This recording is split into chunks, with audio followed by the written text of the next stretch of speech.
Fun fact, I did play piano. And sadly, I gave it up because I hated practicing. I was actually pretty good at it, or decent at it. I mean, I wasn't like Carnegie Hall. Virtuoso. Yeah. Apparently, I had the right hands for piano, or whatever it may be. But yeah, it's the one thing, not the one thing. There are plenty of things I regret probably growing up, but it is one that I hate. I gave the skill up so soon because now being an adult, I would appreciate being able to sit down and just effortlessly play mediocrely at best. I mean, I never expected to be amazing, but I do think learning to play the piano, all children should have the opportunity to learn how to read music. It may not be the piano. You learned guitar, right? I picked up guitar after learning to play bass. Because bass is 4 strings, guitar is 6 strings. Okay, it's a stupid question, but I mean, did you learn to read music with that? Later. I taught myself bass by using what's called tabs, which I don't even think they're really all that popular anymore. I think there are a lot easier ways to do it, but back then, you had these WordPad documents, these little notepad documents that you get on a computer online, and it would have 4 lines made out of dashes and numbers placed on the line, and the 4 lines matched up to the 4 strings on the instrument, and the number was which fret to put your finger on. And that was how I learned the first 50 to 100 songs I ever learned to play on bass. Then I took a music theory class, learned the circle of fifths and the circle of fourths and all the different craziness that goes with all that, and learned enough to be dangerous to where I can't quite sight read sheet music. Like, I'm not that fast, now especially not that fast now that I'm way out of practice and rusty, but I could go through the sheet music and notate it to where I could understand it on the fly and play it. So it looked like I was sight reading, but I was just using what I knew. You know, now that I think about it, reading, I guess, notes or reading music, I mean, music is written music, or I guess is a type of language, right? Like, I mean, it's telling you something.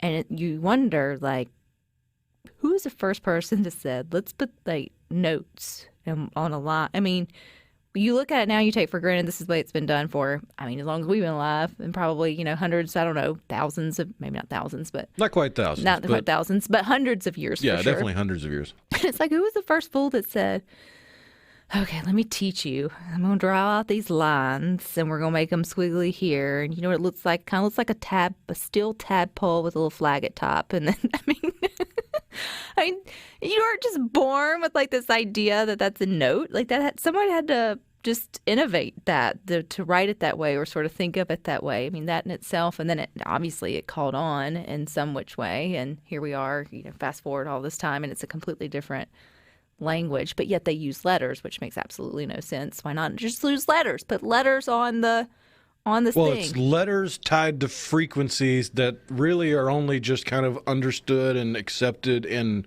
certain cultures. Like the most common C, like middle C on a piano. Isn't that the big fat one? Which the big fat? There's a big fat note. That's the whole note. Yeah. So it's not, okay. And then you have the half note and the quarter note and the eighth note. It's been a minute, and guys. the 16th notes and 32nd notes, and you get even faster and faster. It's been like 30 years. Yeah. But the way we learned those in elementary school and music class was the family of notes. You had the whole note was the daddy note because the whole rest looked like a hat. And then the half note was the mama note, and the half note rest or half rest looked like taking a hat off.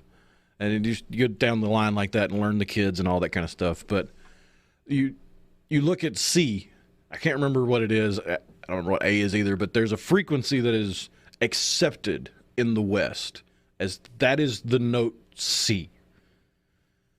If you go to, say, Asia, their C is a little different.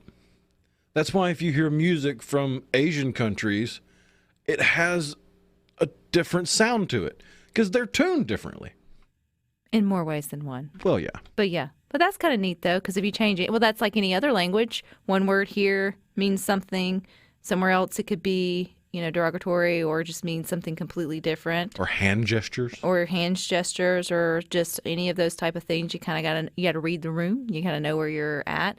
Jeff in Pontotoc says, "I play piano these days. I just play by ear. It's much more fun and it's cheaper." I think being able to pick up and play music by ear, if you can't read music or hadn't been taught or don't have it, is an extraordinary talent. My grandfather taught himself how to play in the church just by ear because he didn't have the lack of training with that. And because for me, I need to read it and then process it and then produce it. This idea that I could just hear it and then replicate it, I don't have that mechanism. In my brain. Maybe I just wasn't as familiar with the notes and the sounds of the notes yet to kind of hold that space for it. But then there's some of you who always have gone to Thomas, our fantastic piano player from North Mississippi, who comes in here and just sounds like Jerry Lee Lewis. I don't think he taught his self-taught, listened to music, and then could turn around and sort of play that. And I'm like, how'd you know all that? How'd you do all that? Part of it has to be practice and muscle memory, because you look at like a piano, left hand bass, right hand treble. The farther to the left you go, the lower the note. The farther to the right you go, the higher the note. So then at that point, you've got the basic foundation. And then you listen to a song and you hear the melody go up and then down and then up and then down. You just find where that is on this gradient and pluck it out. I'm not at that level where I can play a whole song by ear. Like I just hear it and then play it. But there are a handful of songs where I've sat there and gone, okay, I know it starts here. Mm-hmm. Where do we go from here to get the next note, and just followed that path? That's really, we have brains are just wired sort of differently. Dan in Hattiesburg said Asian music had quarter steps where our music has half steps between notes. You wonder who went rogue. Well, that's the crazy thing is music theory was not set in stone. It's still a theory, but it's pretty much at the same time, just in different parts of the world that weren't talking to each other. Which means music really is the universal language, or sound, or music, and all of that. But then humans had to figure out a way to put it on paper, and then that's where it kind of gets different. And we tend to have listeners that are a little wiser in years. I wonder how many of them remember going to church and pulling out the hymnal and having shape notes on the staff. Oh, I do remember that.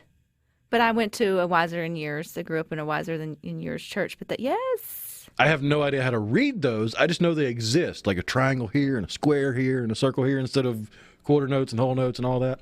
Mm-hmm. And then too, you had the piano player who's up there actually reading the music and doing the sort of the whole thing, and then you had your choir who had to be and yeah, it was big deal. Now, if you want to go an extra step further than piano, that's where mine ends. You take on the organ. Because the organ has sometimes multiple keyboards, and your feet have to work at the same time, and you got to use your feet for the bass notes.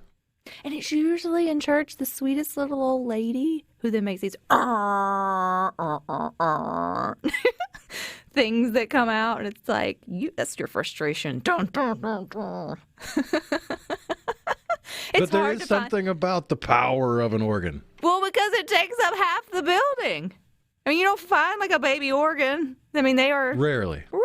That's got to be called something different. Hammond makes them. Nobody says, pick up your organ and bring it over. We'll jam out tonight. That's not... You'd be surprised. I know a guy that has a Hammond organ that he's played it in several places. It needs to be, I want it to be in a cathedral. I want it to take up half of the building, and I want to think of it in sort of that. Where the air box is bigger than that desk. Yes.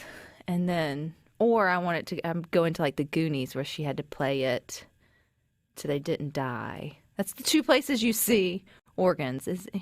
Not organs. But have you ever heard an organ when they turn the power off? I didn't know they were powered. The vast majority are nowadays, because you got to have something pumping the air into the big air box. That's the bladder that pushes the air through the horns and the pipes and all that. But if you turn the power off and you're holding a note down, You just hear it lose air. Me too, organ. Me too.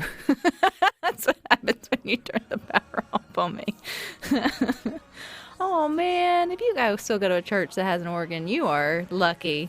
I feel like they are lost in, I guess, the modernization of church. Gain good things, but you lose some old things, too. And I think that's a really cool one. All right, stick with us. We got more for you coming out next.